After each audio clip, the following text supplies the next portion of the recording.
आज मेरे पास आप सभी लोगों के लिए काफ़ी सारा गुड न्यूज़ भी है और कुछ बैड न्यूज़ भी है। बैड न्यूज़ ये है कि हमारी काफ़ी सारी मछलियाँ मर गई। कौन कौन सी मछलियाँ मरी हैं उसके बारे में मैं आपको थोड़ी देर में बताता हूँ, लेकिन उससे पहले मैं आपको गुड न्यूज़ दे देता हूँ। गुड न्यूज़ ये है कि अगले महीने फरवरी से मैं ढेर सारे और भी नए नए टैंक्स बनाने वाला हूँ। एक दो नहीं, काफ़ी सारे मैं टैंक्स बनाने वाला हूँ।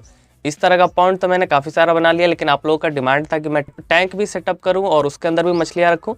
तो मैं काफ़ी सारा नया नया टैंक, एक दो नहीं बहुत सारा मैं टैंक बनाने वाला हूँ। अगले महीने में, फरवरी के महीने में आपको सारा वो सब देखने को मिलेगा। आप कौन कौन सी मछलियों का टैंक देखना चाहते हैं उसके लिए आप इस वीडियो के नीचे कमेंट कर सकते हैं। इसके अलावा मैं मार्च के महीने में और भी नए नए पेट्स लाने वाला हूँ। मछलियों के अलावा आप भी बहुत कमेंट करते हैं कि मैं मछलियों के साथ साथ कुछ और भी पेट्स रखूँ, तो वो मैं मार्च के महीने में मैं लाने वाला हूँ और काफ़ी अलग अलग तरह के मैं पेट्स लाऊंगा। वैसे पेट्स को बहुत कम ही लोग रखते हैं, बहुत ही डिफरेंट होंगे। कौन कौन से मैं पेट्स लाने वाला हूँ वो तो सरप्राइज़ है, आपको मार्च के महीने में ही पता चलेगा। लेकिन आप कमेंट कर सकते हैं कौन कौन सा पेट्स आप लोग देखना चाहते हैं उसके बारे में। और आप लोग बेटा फिश के लिए भी रेडी रहिए। 2-3 दिनों के बाद मैं बेटा फिश का पॉन्ड भी बना दूंगा।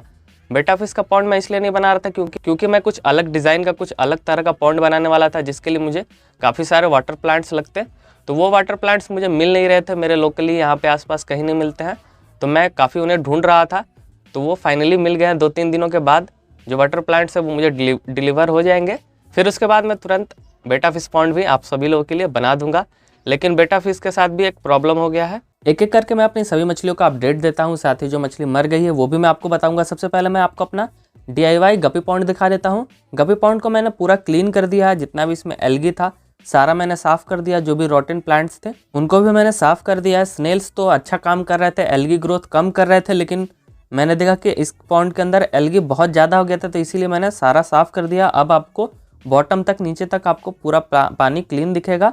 सभी मछलियों को भी आप देख पा रहे होंगे, सभी मछलियाँ हेल्दी हैं, अच्छे से ग्रोथ कर रही हैं। अगर आपको याद हो तो मैंने बोला था कुछ और वाटर प्लांट्स मैं इस पॉन्ड के अंदर लगाने वाला हूँ, लेकिन अभी तक मैंने कोई भी नया पौधा इसमें नहीं लगाया है, क्योंकि अभी सर्दियों का मौसम ख़त्म नहीं हुआ है। अगर मैं अभी पौधे लगाऊँ तो वो भी रॉट होने लगेंगे, सड़ने गलने लगेंगे, तो इसीलिए थोड़ा वेट करते हैं, इंतजार करते हैं। जैसे ही सर्दियाँ कम होगा तो मैं इसके अंदर कुछ और पौधे लगाऊंगा और आपको भी दिखाऊंगा। इसके अलावा इस पॉन्ड के अंदर सभी मछलियाँ हेल्दी हैं। जो बच्चा इसके अंदर था वो बहुत ही तेज़ी से ग्रोथ कर रहा है, और जो फीमेल है वो तीसरे बार अब बच्चे देने वाली है। जब वो बच्चे देगी तो मैं आपके साथ वो भी शेयर करूँगा। इसके बाद मैं अपनी फीमेल वाली, मेरे पास एक ही फीमेल गप्पी है, तो इसके बाद मैं सेलेक्टिव ब्रीडिंग करवाऊंगा, मतलब कि किसी एक मेल को पकड़ूंगा और उसके साथ ही ब्रीडिंग करवाऊंगा। लेकिन वो सब मेरा फ्यूचर प्लान है। एक और मेरा प्लान ये है कि इस जगह को आप जो देख रहे हैं, यहाँ पर आपको लाल लाल फूल वाला ये पौधा दिखेगा, इसका नाम है पाउडर पफ, और इस पौधे के नीचे काफ़ी ज़्यादा स्पेस है, जो कि मैं यूज़ करने वाला हूँ गर्मियों के मौसम में।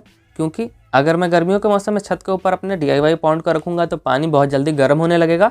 तो इससे बढ़िया है मैं इस पौधे के छाँव के नीचे, इसको पौधा तो नहीं बोलेंगे, ये पेड़ जैसा हो गया है, छोटा पेड़ बन गया है, तो इस पेड़ के छाँव के नीचे मैं अपने सभी DIY पॉन्ड को रखूँगा। लेकिन उससे पहले मुझे इस जगह को क्लीन करना होगा। नीचे ढेर सारे पौधे हैं और काफ़ी कुछ बिखरा हुआ है।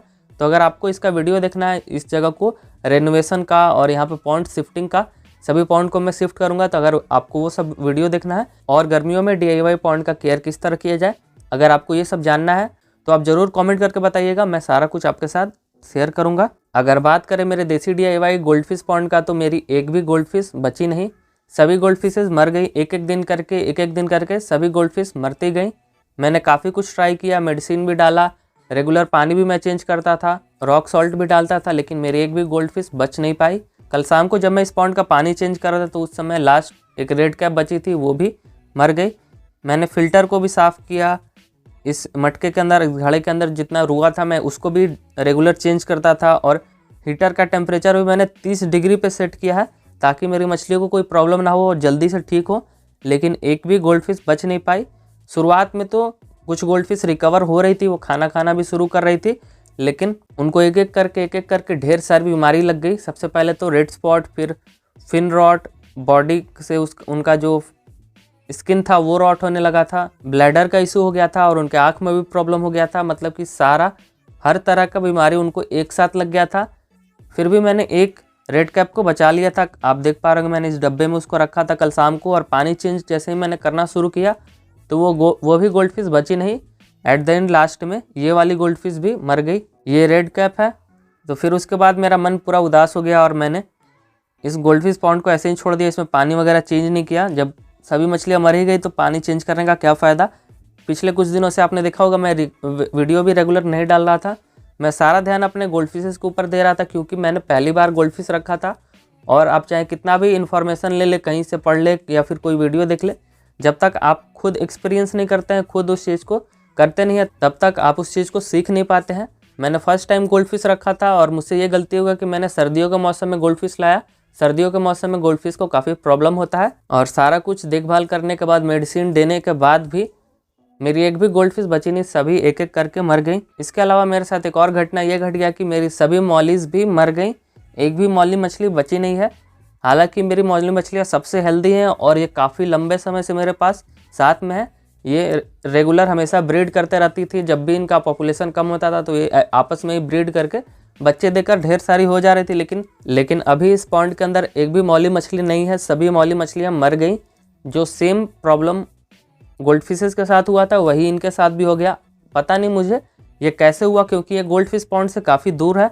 वहाँ पर जो मछलियों को प्रॉब्लम हुआ था वही सब इनके साथ भी होने लगा। इनके ऊपर भी वाइट स्पॉट आ गया, इनके ऊपर इनका भी जो फिन रॉट होने लगा। इसके साथ इनके बॉडी के अंदर वॉर्म्स वगैरह भी आ गए, जो कि मछलियों को अंदर से पूरा खाने लगे और एक एक करके मेरी सभी मौली मछलियाँ में मर गई। इनका मरने का तरीका अलग था, ये जंप कर रही थी पानी से बाहर, कुछ मौली मछलियाँ जंप करके मर गई। फिर उसके बाद मैंने अपने इस पॉन्ड को ढकना शुरू कर दिया। उसके बाद कुछ दिनों में उन्होंने जंप करना तो बंद कर दिया, लेकिन पानी के अंदर ही कुछ दिनों में वो मर गई।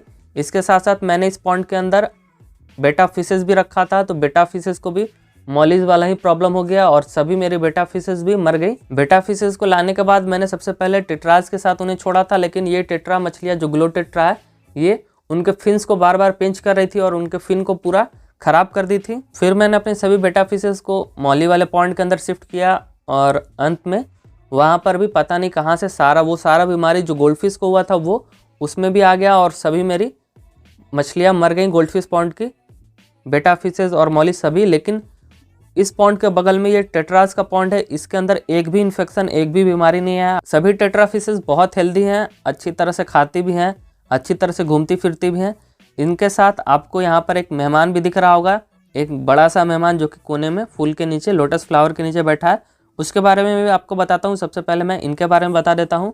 मैंने यहाँ पर 8 टेट्राज रखा था, 8 में खरीद कर लाया था और सभी हेल्दी हैं, एक भी टेट्रा को कोई प्रॉब्लम नहीं हुआ है। सभी अच्छी तरह से खाती पीती हैं, अच्छी तरह से रहती हैं और साथ ही इनके अंदर कुछ फीमेल्स है जो कि ब्रीडिंग के लिए रेडी हो गई है। लेकिन मेरे पास कोई अच्छा ये ग्लो टेट्रा का मेल नहीं है, तो मैं जल्दी कुछ मेल्स खरीदूंगा ग्लो टेट्रा का और इसके ऊपर भी वीडियो आएगा। ग्लो टेट्रा के ब्रीडिंग के ऊपर भी आपको जल्दी वीडियो देखने को मिलेगा। अब बात कर लेते हैं इस मछली के बारे में जो इस फूल के नीचे बैठा है। यह है पैरोट फिश। आप सोच रहे होंगे मेरे पास पैरोट फिश कहाँ से आ गया। ये पैरोट फिश मेरे पास 2020 से ही है, 2020 से ये मेरे साथ है। मैं इसको दिखाता नहीं था, बस मैं अपने मॉली पॉन्ड को ही दिखाता था। तो ये जिस टैंक के अंदर था उसके अंदर मैंने हीटर नहीं लगाया था, तो इसको काफ़ी प्रॉब्लम हो रहा था। इसने खाना भी कम कर दिया था और पानी काफ़ी ठंडा हो गया था, जिसके कारण इसका जो कलर है वो भी फेड होने लगा है। तो मैंने इसको यहाँ पे शिफ्ट कर दिया है। यहाँ पे ये अब ठीक है, पहले से खाना वगैरह भी खाता है, लेकिन ये इस जगह पे बहुत डरता है। आप देख पा रहे होंगे हीटर के पीछे, फूलों के पीछे नीचे छुपा रहता है, क्योंकि इसको हाइड करना बहुत पसंद है। ये जहाँ पे रहता था पहले, वहाँ पे इसके पास हाइडिंग प्लेस था, वहाँ पर ये पूरे दिन बैठा रहता था। ये पैरोट फिश यहाँ पे 2-3 दिनों से है, लेकिन मैं आज शाम को इसको यहाँ से शिफ्ट कर दूंगा। मॉली पॉन्ड के अंदर जो हीटर है वही मैं इसके टैंक के अंदर इस्तेमाल करूँगा और इसको यहाँ से शिफ्ट कर दूंगा, क्योंकि पैरोट फिश का कोई भरोसा नहीं होता, ये कभी भी अटैक कर देती हैं। यहाँ पर जितनी भी मछलियाँ हैं वो इससे साइज़ में काफ़ी छोटी हैं, तो ये उन पर अटैक कर सकता है। तो इसीलिए मैं इसको जल्दी यहाँ से शिफ्ट कर दूंगा। वैसे भी अब ये पैरोट फिश रिकवर हो गई है। अगर बात करें गपीज़ के बच्चों का, तो सभी गपीज़ के बच्चे बहुत हेल्दी हैं। इस पॉन्ड को बनाने के बाद इस पॉन्ड के अंदर जितने भी मैंने गपीज़ के बच्चों को शिफ्ट किया था, सभी अभी फ़िलहाल हैं और सभी हेल्दी हैं, एक भी बच्चा मरा नहीं है। सभी अच्छे से फीड भी लेते हैं, खाना भी खाते हैं और आप इनका हेल्थ देखिए, काफ़ी अच्छी तरह से घूमते फिरते भी हैं। और अब जाके इनका ग्रोथ जो है वो फास्ट हुआ है। अब मुझे देख के लगता है कि इनका जो ग्रोथ है, साइज़ है, बॉडी का साइज़ वो बढ़ने लगा है। आपको क्या लगता है कमेंट करके ज़रूर बताइएगा। इस पॉन्ड को बनाए काफ़ी दिन हो गया है और इस जगह जहाँ पे ये रखा हुआ है यहाँ पर धूप भी बहुत कम आता है।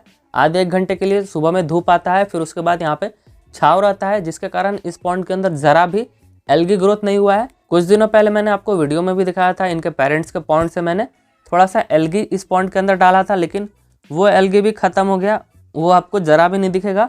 वो पूरा पानी में घुल गया है और वो एक तरह से ख़त्म हो गया है। तो ऐसा ही मैं अपने सभी पॉन्ड को जल्द से जल्द बनाने का कोशिश करूँगा। और जितना भी मैंने आपको अपडेट्स बताया अपने पॉन्ड से रिलेटेड और जितना भी मैंने आपको अपने फ्यूचर प्लान्स के बारे में बताया, वो सारा काम मैं जल्द से जल्द शुरू कर दूंगा। जो टैंक्स है वो भी जल्द से जल्द बनवाना उनको शुरू कर दूंगा, ताकि उनके अंदर मैं अपने सभी नई मछलियों को रख पाऊँ। और जो भी पेट्स हैं उनके बारे में मैंने रिसर्च करना शुरू कर दिया है, वो भी आपको जल्द से जल्द देखने को मिलेंगे। फिलहाल नेक्स्ट वीडियो में आपको बेटा फिश का पॉन्ड देखने को मिलेगा। तो देसी DIY बेटा फिश पॉन्ड देखने के लिए आप इस चैनल को कर लीजिए जल्दी से सब्सक्राइब। मैं मिलता हूँ आपसे बेटा फिश पॉन्ड वीडियो में। Okay, bye.